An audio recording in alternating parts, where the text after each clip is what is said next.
Queridos irmãos, queridas irmãs, que a paz do Divino Mestre Jesus esteja conosco.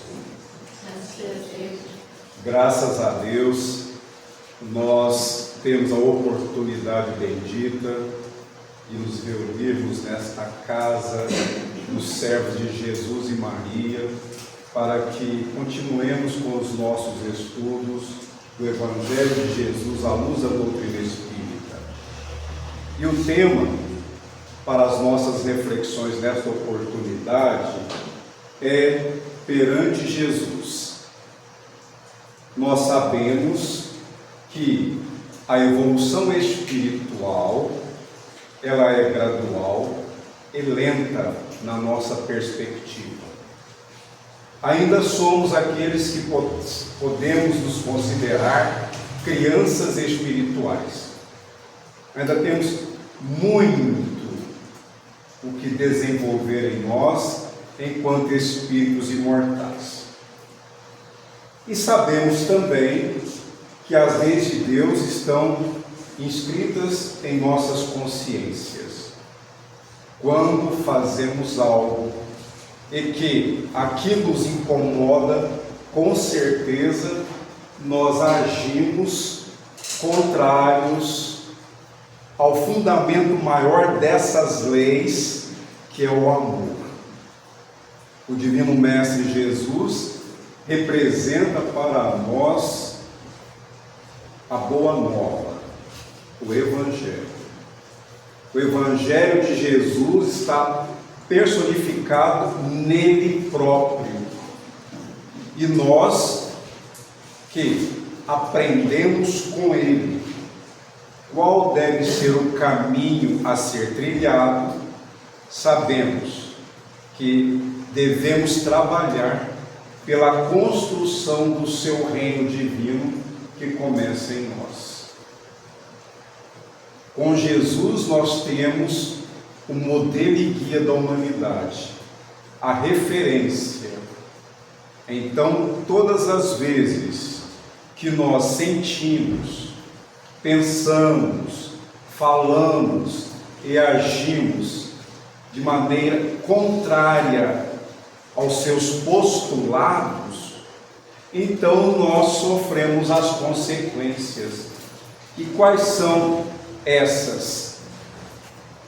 São os efeitos. Quais são os efeitos? São as expiações. E nós só vamos alcançar a nossa emancipação espiritual depois que nós ressarcirmos os nossos débitos. Quando nós já tivermos suficientemente desenvolvidos para sermos considerados espíritos puros. Então, para ilustrar esse pensamento, essa reflexão, nós trouxemos aqui, e é óbvio que eu não irei ler na íntegra, uma história contada pelo espírito Humberto de Campos, através do médium Francisco Cândido Xavier, em seu livro Pontos e Contos. E eu achei muito interessante, começando pelo título, A Surpresa do Crente. Nós podemos considerar crentes? Sim, porque cremos em Deus, cremos em Jesus. Então nós somos crentes. E é óbvio que enquanto crentes, nós queremos encontrar Jesus. Nós queremos alcançar a comunhão com Deus. Mas para isso, nós devemos empreender todos os nossos esforços, dentre eles, apararmos as arestas das imperfeições morais que ainda trazemos conosco. Então, conta-nos o Espírito benfeitor que o crente desencarnado chegou numa esfera superior, num plano astral iluminado, maravilhoso. E ele viu o Divino Mestre Jesus. Olha que maravilha! O Senhor estava ali, resplandecente de luz, emanando amor, bondade, misericórdia, e ele sentiu-se extasiado por saber que estava próximo do Senhor das nossas vidas. E ele começou a lembrar-se que quando ele estava no mundo, ele procurou evitar conviver com as pessoas. Ele procurou ter uma vida contemplativa. Ele distanciou-se dos seus semelhantes. E os ensinamentos do Senhor, ele guardou para si. E chegou o momento deles falar com Jesus, porque ele estava diante do Divino Mestre. O Senhor aproximou-se dele, com meio sorriso, o chamou de querido discípulo e fez-lhe algumas perguntas.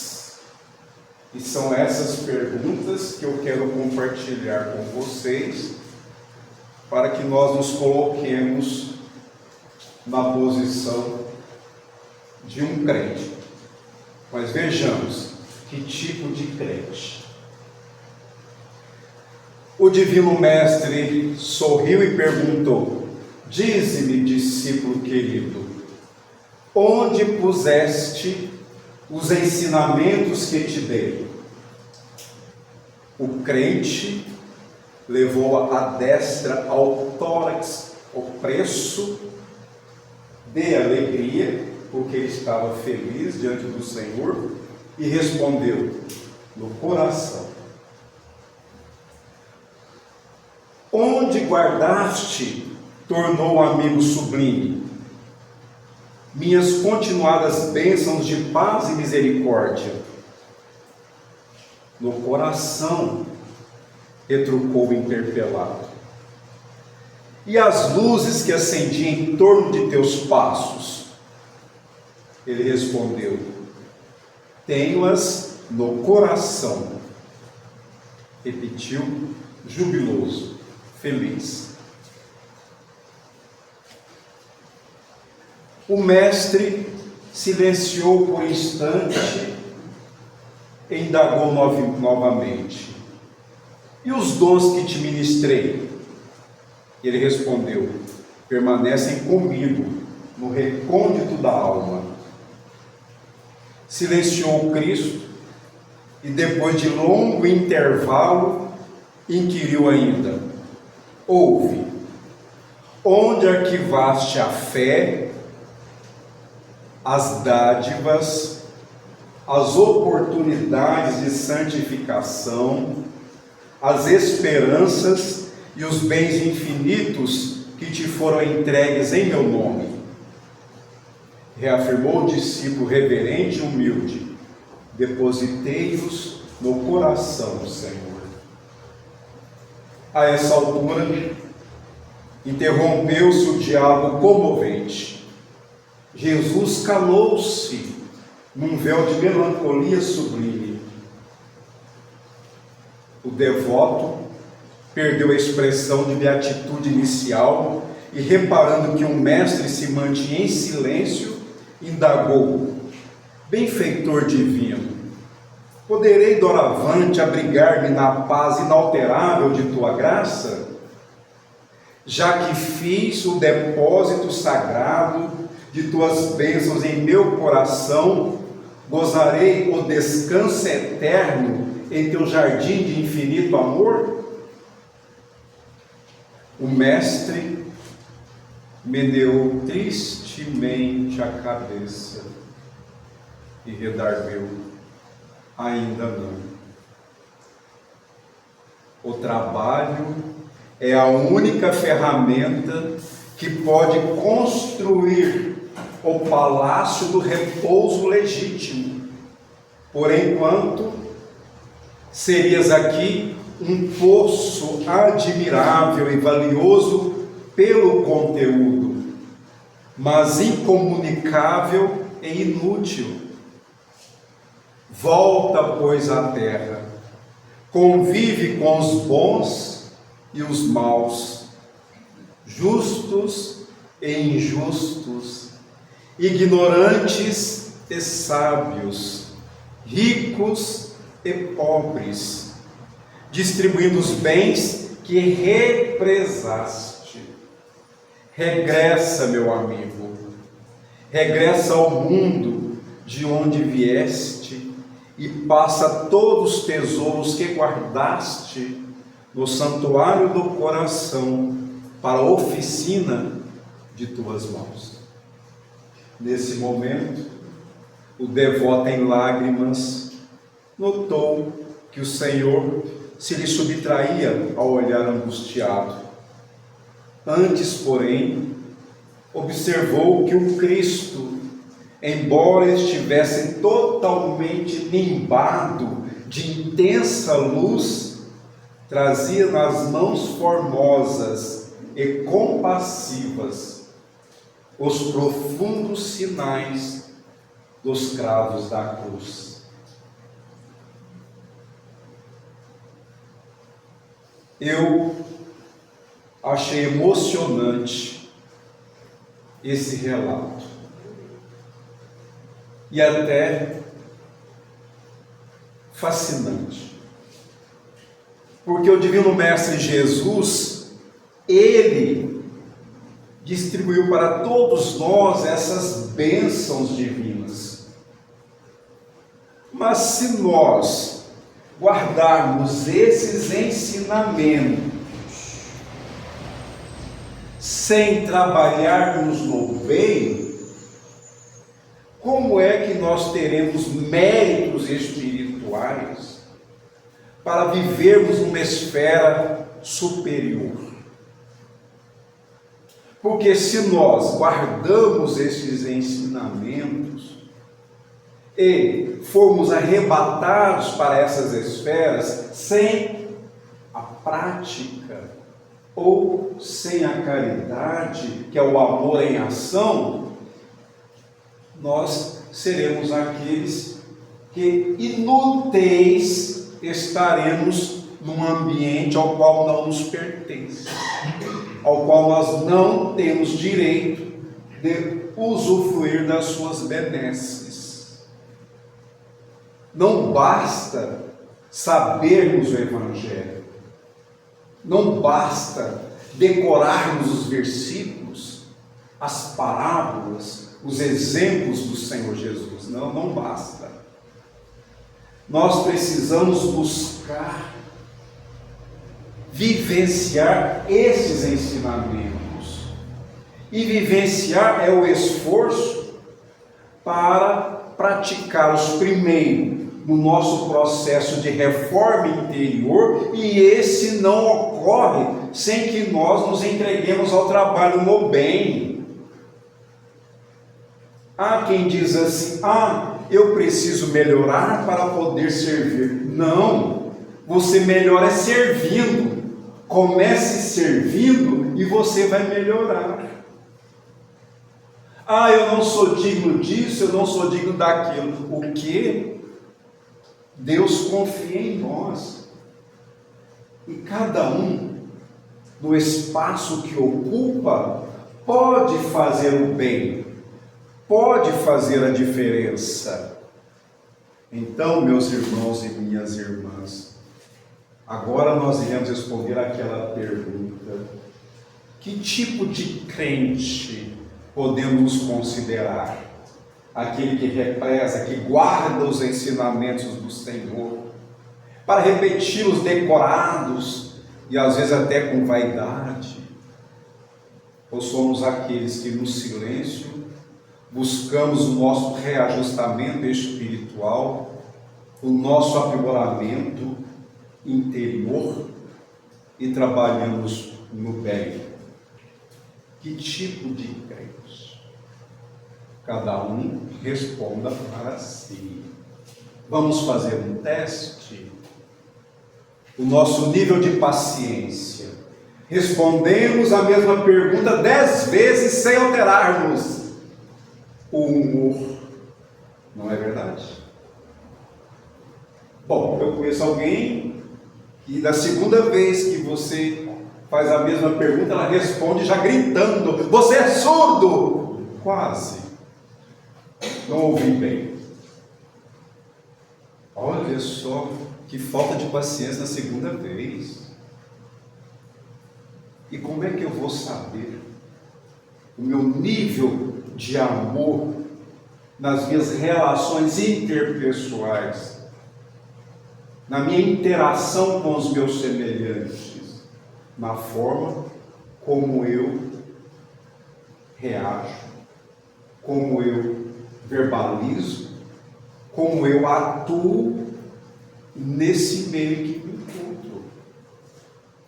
Então, se a mesma pergunta, na segunda vez, eu não tenho paciência, é porque ainda tenho muito que aprender a amar. Porque o amor tudo sofre, tudo suporta. O amor sabe esperar, como dizia o apóstolo Paulo em sua carta aos Coríntios. E Emmanuel, nosso amigo espiritual, na sua mensagem perante Jesus, e não tem só uma mensagem com esse título, tem outras, mas nós elencamos essa, quando ele ressaltou o seguinte versículo, capítulo 26 do Evangelho segundo Mateus: porventura sou eu, Senhor? Olha que pergunta. Foi aquele momento em que o Senhor estava celebrando a Páscoa com seus discípulos, a última, e que ele falou que um deles o trairia. Então, eles perguntaram: porventura sou eu, Senhor? Um perguntou, o outro também. E aí Emmanuel diz assim, diante da palavra do Mestre, reportando-se ao espírito de leviandade e defecção, que quer dizer deserção, que o cercava, os discípulos perguntaram afoitos: porventura sou eu, Senhor? E aí Emmanuel vem dissertando a respeito que todos nós começamos a julgar o discípulo, que na Bíblia, no Novo Testamento, fala da perdição, Judas Iscariotes, que se enganou, se equivocou. Ele acreditava que Jesus só conseguiria a ascensão naquela sociedade de então, se ele contasse com os favores dos poderosos do Sinédrio. Que o Divino Mestre Jesus precisaria de apoio político para que seus ensinamentos repercutissem naquelas comunidades. Então, sabiamente, Emmanuel diz assim: em quantas existências, meus irmãos e minhas irmãs, em quantas existências e situações tê-lo-emos vendido no altar do próprio coração ao preço mesquinho de nosso desvairamento individual? Judas vendeu Jesus por 30 moedas. E depois que ele viu o que aconteceu com o Senhor, ele arrependeu-se, procurou os sacerdotes para devolver o dinheiro E eles disseram: não, isso é com você. Ele deixou as moedas lá, e aí o responsável pelo sinédrio falou para que os seus servos pegassem aqueles recursos e comprassem um túmulo.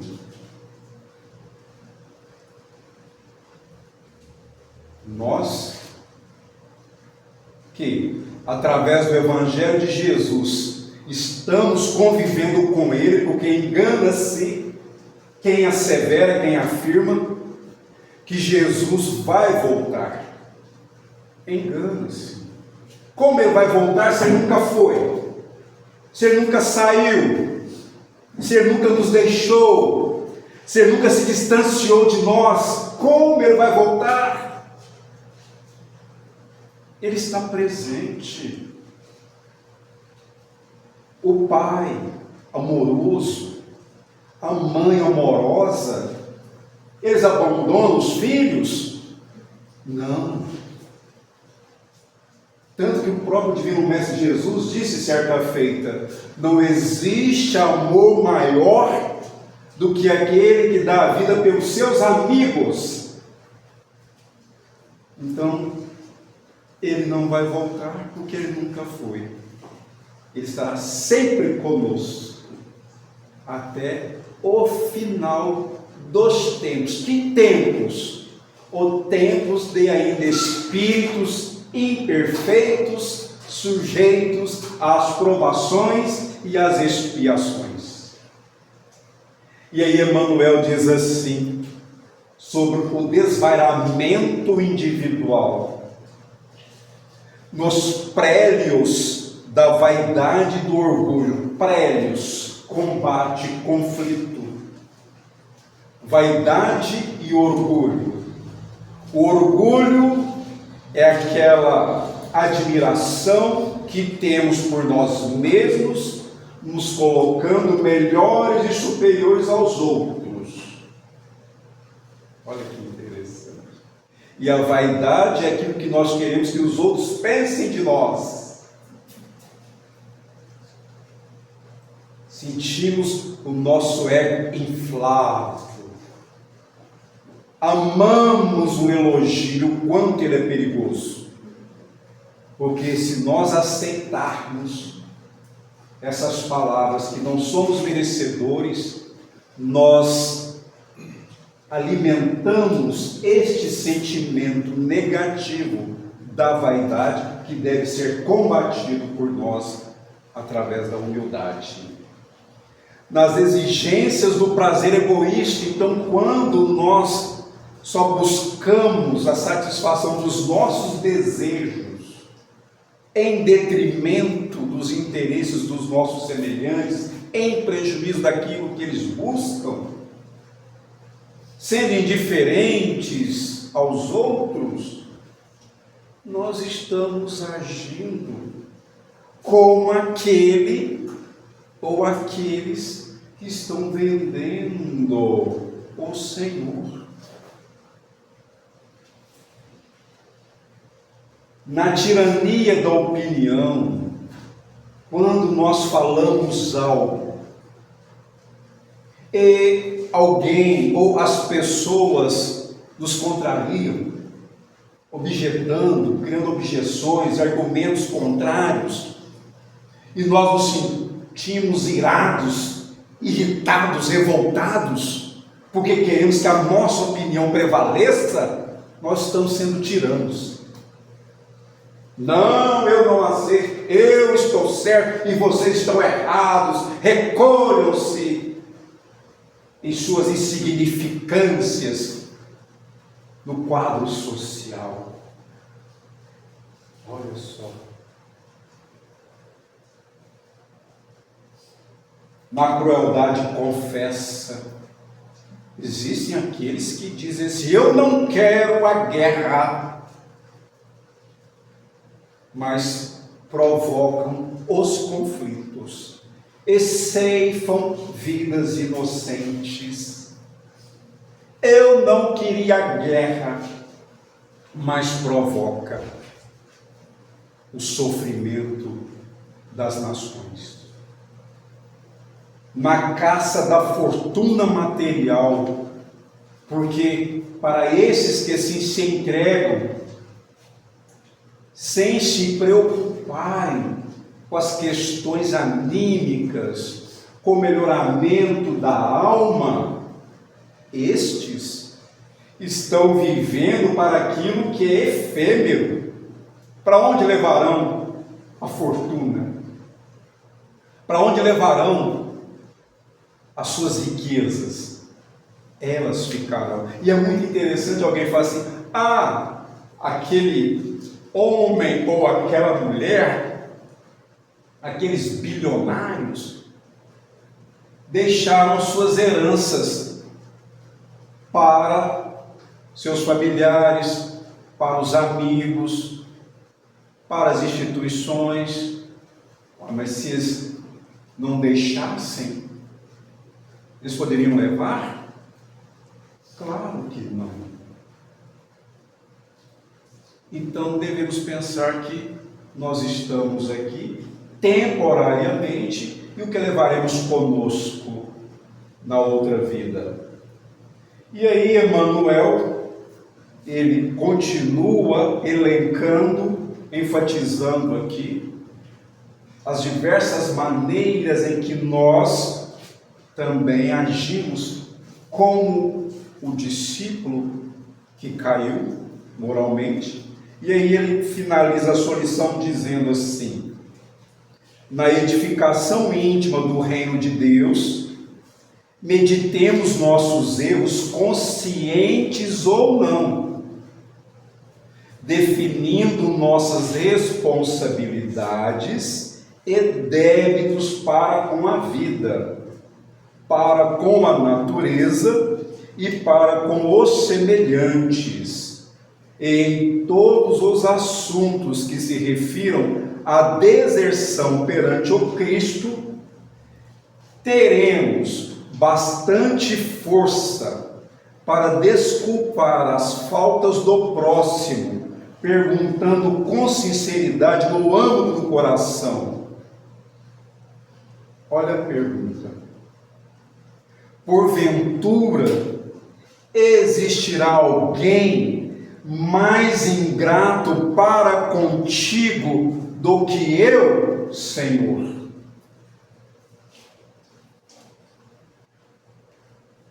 Então é assim que nós estaremos perante o Cristo, como ingratos, se nós não combatermos em nós o orgulho, o egoísmo, a vaidade, a ambição, a preguiça, os maus impulsos, as más palavras, as atitudes negativas, enfim,